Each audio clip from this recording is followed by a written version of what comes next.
بسم اللہ الرحمن الرحیم نحمده ونصلی علی رسولہ الکریم اما بعد لقد خلقنا الانسان فی احسن تقویم۔ ناظرین کرام، دنیا کے اندر سب سے اعلیٰ ترین مخلوق اللہ تبارک و تعالی نے انسان کو بنایا ہے۔ آج کا موضوع یہ ہے کہ اس اعلیٰ ترین مخلوق کی زندگی میں بہت زیادہ اہمیت رکھنے والا ایک نظام وہ خاندانی نظام ہے۔ اللہ تبارک و تعالی نے انسان کو بنایا، خوبصورت انداز میں بنایا، تمام مخلوقات کو اس کے خادم پیدا کیا۔ اللہ تبارک و تعالی نے انسان کو اتنا اعلیٰ وارفع پیدا کیا کہ جب انسان کو بنایا تو تمام فرشتوں کو انسان کے لیے سجدہ کرنے کا حکم ہوا، اور جس نے سجدہ کرنے سے انکار کیا تو اللہ تبارک و تعالی نے اسے آسمان سے زمینوں پر بھیج دیا۔ اللہ تبارک و تعالی نے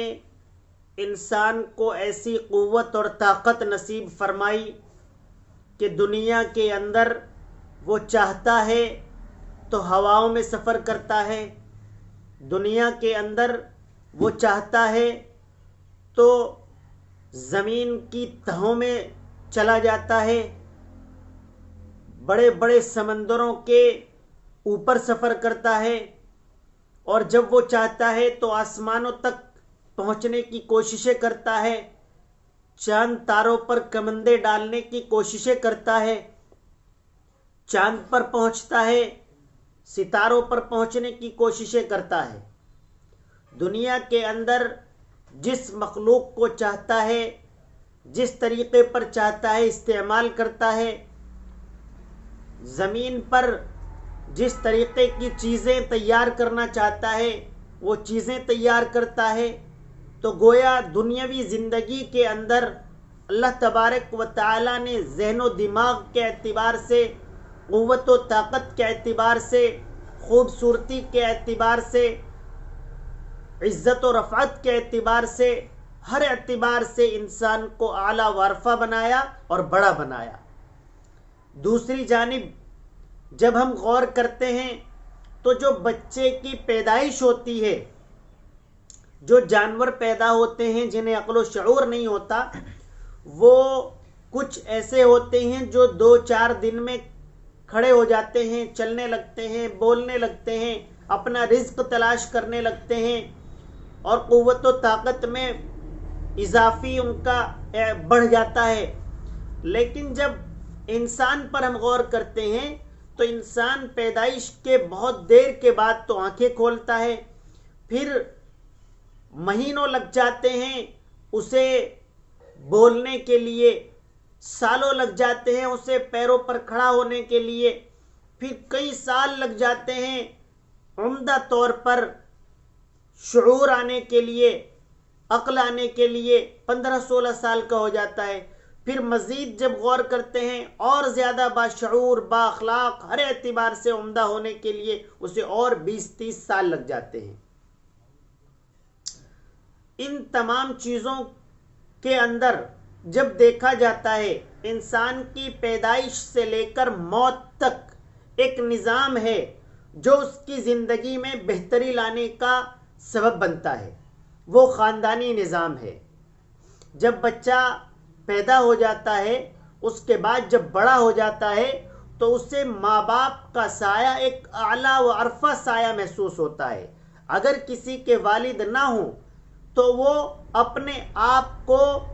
بغیر سائے کے، جیسے دھوپ کے اندر آدمی تمازت محسوس کرتا ہے، ایسے بغیر باپ کے انسان محسوس کرتا ہے۔ اگر کسی کی ماں نہ ہو تو وہ اپنے آپ کو جیسے پتجھڑ میں تمام پتے جھڑ جاتے ہیں اور درخت اکیلا کھڑا رہ جاتا ہے، وہ ایسے بغیر والدین کے اپنے آپ کو محسوس کرتا ہے۔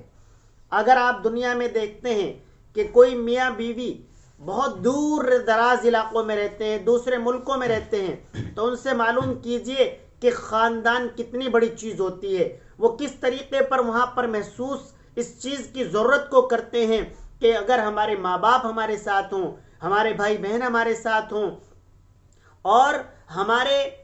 اور رشتہ دار، ہمارے ماموں ہیں، ہماری مامی ہیں، ہمارے پھوپھا ہیں، پھوپھو ہیں، اور خالہ ہیں، خالو ہیں، یہ تمام رشتہ داریاں، دادا دادی، نانا نانی، کہاں تک یہ خاندانی نظام ایک بہت ہی مفید ترین چیز ثابت ہوتی ہے ایک انسان کی زندگی کے لیے۔ اگر انسان کہیں پر اختلاف کرتا ہے، انسان کا کہیں جھگڑا ہو جاتا ہے، تو جھگڑا کرنے والا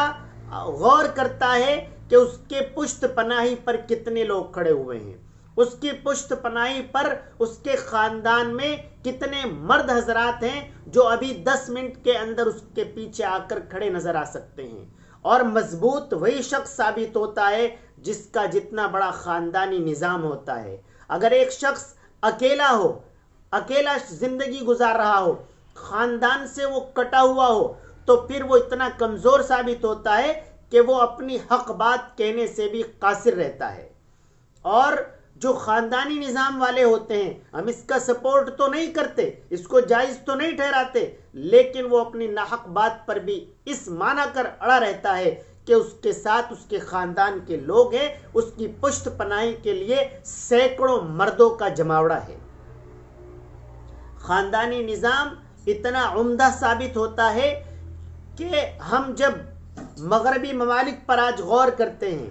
مغربی ممالک کی طرز زندگی کو دیکھتے ہیں، تو بالکل بدل چکی ہے، سب کچھ الٹ چکا ہے، اور تمام تر خرابیاں جو دنیا کے اندر ہو سکتی ہیں وہ مغربی ممالک کے مرد و عورتوں کے اندر داخل ہو چکی ہیں۔ اور جب اس کی کئی ایک وجوہات پر توجہ کی جاتی ہے تو بہت ساری وجوہات میں ایک وجہ یہ بھی سامنے آتی ہے کہ وہاں خاندانی نظام درہم برہم ہو چکا ہے۔ اب الحمدللہ مغرب میں، ایشیا میں، ہمارے خصوصی طور پر ہمارے ملک میں جو حالات ہیں وہ اس طریقے پر ہیں کہ لڑکی بیاہ دی جاتی ہے، وہ شادی ہونے کے بعد جب چلی جاتی ہے تو وہاں بھی وہ گھری رہتی ہے اپنے دیور کے ساتھ، اپنے جیٹھ کے ساتھ، اپنے ساس کے ساتھ، اپنے سسر کے ساتھ، اپنے شوہر کے ساتھ۔ وہ ان تمام چیزوں میں اتنی گھری ہوئی اور محفوظ رہتی ہے کہ کوئی گناہ کا کام کرنا، معاشرے کے اندر کوئی گندگی پھیلانا، معاشرے کے اندر ذلت کا سبب بننا اس کے لیے قطعی طور پر کسی بھی اعتبار سے اس کے لیے مفید اور اس کے لیے کوئی راستہ نہیں بن پاتا ہے، کیونکہ وہ خاندانی نظام میں جکڑی جا چکی ہے۔ آج مغرب کے اندر والدین کے ساتھ جو بدسلوکیاں ہیں، والدین جب بوڑھے ہو جاتے ہیں انہیں جو بوڑھ آشرم کے اندر چھوڑا جا رہا ہے، یہ خاندانی نظام کے درہم برہم ہونے کا ثبوت ہے۔ آج مغرب کے اندر جو عورتیں بہت زیادہ اسلام قبول کر رہی ہیں اس کی بھی وجہ یہی ہے کہ وہاں خاندانی نظام درہم برہم ہو چکا ہے۔ اب شوہر کسی بھی عورت کے پاس جائے اور بات چیت کرے، ملاقات کرے، بیوی کہیں پر بھی جائے بات چیت کرے، ملاقات کرے، ایسا معاشرہ بن چکا ہے۔ اولاد پریشان ہے، جو بچے ہوتے ہیں وہ پریشان ہیں کہ ان کے ماں باپ کس طریقے پر ہیں، ان کے دادا دادی کس طریقے پر ہیں، ان کے نانا نانی کہاں پر ہیں، انہیں معلوم نہیں ہوتا ہے۔ اس لیے وہاں پر نکاحوں کی شرح بہت کم ہو چکی ہے اور زنا عام ہو چکا ہے۔ یہ خاندانی نظام کے مضبوط نہ ہونے کی وجہ ہے۔ خاندانی نظام اگر مضبوط ہوگا ہم اپنے رشتوں کو قائم رکھ سکیں گے، اپنے بھائی، اپنے بیٹے، اپنے والد، اپنے دادا، اپنے چچا، اپنے تایا، ان تمام رشتوں کو اگر مضبوطی کے ساتھ ملت نے، قوم نے تھام کر رکھا تو انشاءاللہ تعالی کامیابی قدم بوس ہوگی۔ آج ہم یہاں اپنے معاشرے کے اندر بھی مغرب کی بات کرتے ہیں، وہاں تو اس طریقے کا نظام ہے ہی، لیکن ہمارے ہندوستان میں ہمارے علاقوں میں بھی یہ بدتمیزی تیزی کے ساتھ بڑھتی چلی جا رہی ہے کہ آپسی تعلقات کو ختم کرنا، خاندانی نظام کو کمزور سمجھ رہے ہیں۔ آپ غور تو کیجئے، جب کوئی خوشی کا مقام آتا ہے، شادی بیاہ ہوتے ہیں، تو کس طریقے پر تمام خاندان والے ایک ساتھ کھڑے ہو کر ان خوشیوں کے اندر شریک ہوتے ہیں۔ آپ نے دیکھا بھی ہوگا، خصوصی طور پر ہمارے ملک میں پہلے تو بہت زیادہ تھا لیکن اب بھی موجود ہے کہ اگر کسی کا بھائی کسی شادی میں شریک نہ ہو تو شادی والے اس سے درخواست کرتے ہیں اور سخت ترین طریقے سے بھی پیش آتے ہیں کہ آپ کو پہلے اپنے بھائی کو اس شادی کے اندر بلانا پڑے گا، تب ہم شریک ہوں گے۔ یہ چیزیں ہیں ہمارے اندر کہ ہم خوشیوں میں تمام لوگ شریک رہتے ہیں، اور جب کوئی آپ دیکھتے ہیں غم ہوتا ہے،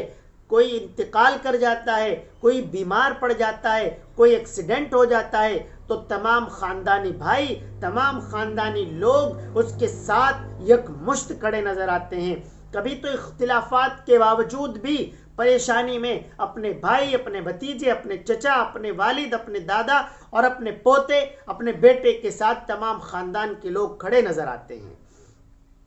تو ناظرین کرام، یہ جو خاندانی نظام ہے، اس کے اللہ تبارک و تعالیٰ نے قرآن کریم کے اندر اس کا ذکر کیا۔ نبی کریم صلی اللہ علیہ وسلم خود خاندانی طور پر مضبوط تھے اور خاندانی نظام بہت مضبوطی کے ساتھ مدینہ المنورہ اور مکہ المکرمہ کے اندر چلا ہوا تھا، اور یہی وجوہات ہیں کہ جب کوئی کسی کو قتل کر دیتا ہے شریعت کے اندر، تو جو قاتل کے جو قریبی رشتہ دار ہوتے ہیں تمام کی ذمہ داری دیت دینے کی بنتی ہے۔ تو یہ خاندانی نظام شرعی نظام ہے، یہ خاندانی نظام اللہ کا نظام ہے، یہ خاندانی نظام نبی کریم صلی اللہ علیہ وسلم کا نظام ہے۔ آپ کو اسے مضبوطی کے ساتھ پکڑنا ہے، تعلقات کو بالکل خراب مت کیجیے۔ بہت چھوٹی سی بات پر آپ اپنے چچاؤں سے، بہت چھوٹی سی بات پر آپ اپنے ماموں سے، بہت چھوٹی سی بات پر آپ اپنے پھوپھا جان سے، بہت چھوٹی سی بات پر آپ اپنے والدین سے، بہت چھوٹی سی بات پر آپ اپنے بچوں سے، بہت چھوٹی سی بات پر آپ اپنے داماد سے، بہت چھوٹی سی بات پر آپ اپنے سسرال والوں سے اپنے تعلقات کو براہ کرم اللہ کے لیے بالکل خراب مت کیجیے۔ ان سے اپنے تعلقات کو مضبوط رکھیے۔ آپ شرعی اعتبار سے بھی کامیاب رہیں گے، آپ دینی اعتبار سے بھی کامیاب رہیں گے، آپ دنیاوی اعتبار سے بھی کامیاب رہیں گے۔ آپ All India Muslim Personal Law Board کا یہ پیغام کل آیا تھا، آپ اس پیغام کو مضبوطی سے پکڑیے اور پھیلائیے اور لوگوں تک اس پروگرام کو پہنچائیے تاکہ ملک میں، ملت میں، خاندان میں تمام تر اختلافات کا اختتام کیا جا سکے، آپسی محبت کو بڑھاوا دیا جا سکے، آپسی محبت میں اضافہ کیا جا سکے اور خاندانی نظام کو مضبوط کیا جا سکے، تاکہ ملت اور معاشرے کے اندر برائیاں آنے سے رک جائیں، اچھائیاں آنے کا اضافہ بنے اور ہر شخص اپنے آپ کو مضبوط ترین محسوس کرے، دینی اعتبار سے بھی،